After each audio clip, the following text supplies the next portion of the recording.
markets, and for American firms, it's really become a place that they have to go, that they want to go. 6 of the world's 10 fastest growing economies are in Africa. Increasing American trade and investment across diverse industries, including agriculture, energy, transportation, healthcare, travel, and tourism, will further transform lives throughout the continent. Secretary Tillerson and the U.S. Millennium Challenge Corporation are already considering an investment worth hundreds of millions of dollars in Côte d'Ivoire, which has made impressive economic reforms, really done a tremendous job. We also hope that African firms like the company Sasol consider making investments in the United States. Sasol, as an example, is building a $9 billion petrochemical plant in Louisiana, which will bring new jobs to the state, and really hardworking Americans will be manning those jobs. But we cannot have prosperity if we're not healthy. We will continue our partnership on critical health initiatives. Uganda has made incredible strides in the battle against HIV/AIDS. In Guinea and Nigeria, you fought a horrifying Ebola outbreak. Nambia's health system is increasingly self-sufficient. My Secretary of Health and Human Services will be traveling to Africa to promote our global health security agenda. Yet we know that our prosperity depends, above all, on peace. The United States will partner with the countries and organizations like the African Union that lead successful efforts to end violence, to prevent the spread of terrorism, and to respond to humanitarian crises. I commend your troops currently serving in the field. Very brave, very, very brave what they're going through. As you well know, too many people are suffering from conflict in Africa.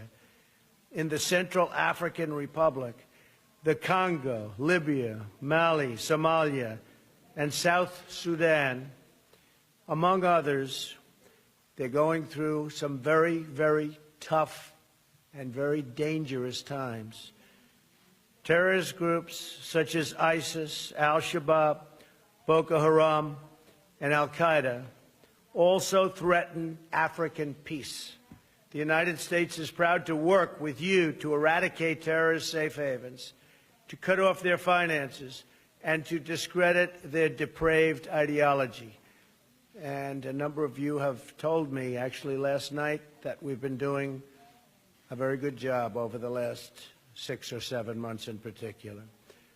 We're closely monitoring and deeply disturbed by the ongoing violence in South Sudan and in the Congo. Millions of lives are at risk, and we continue to provide humanitarian assistance. But real results in halting this catastrophe will require an African-led peace process and the sincere, really sincere commitment of all parties involved.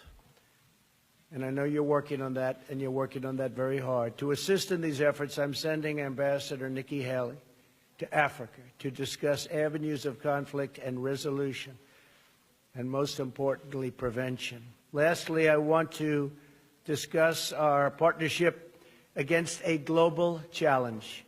Today, the world faces an enormous security threat from North Korean regime.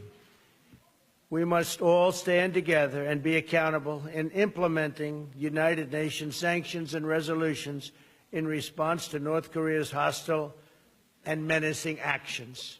We believe that a free, independent, and democratic nation, in all cases, is the best vehicle for human happiness and success.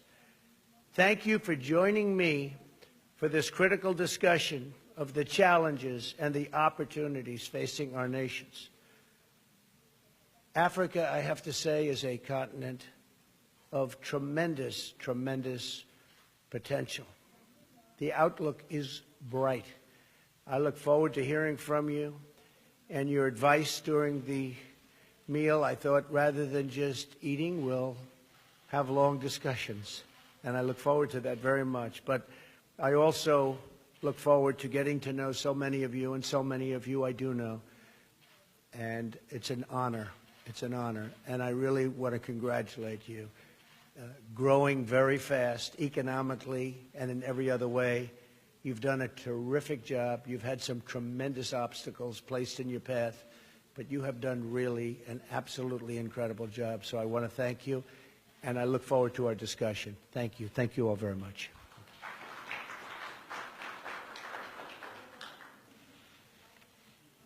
Ladies and gentlemen, it's a great privilege to introduce President Alpha Condé for his response as President of the African Union. Welcome, sir.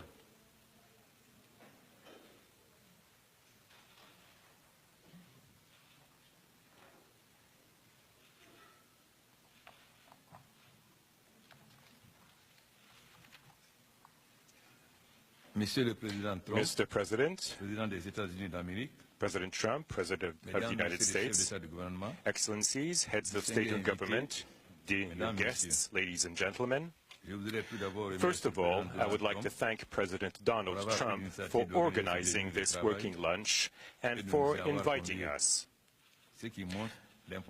which shows how much importance he shows to Africa. Our presence among you reflects the excellent nature of the friendship and cooperation that exists between the United States and Africa.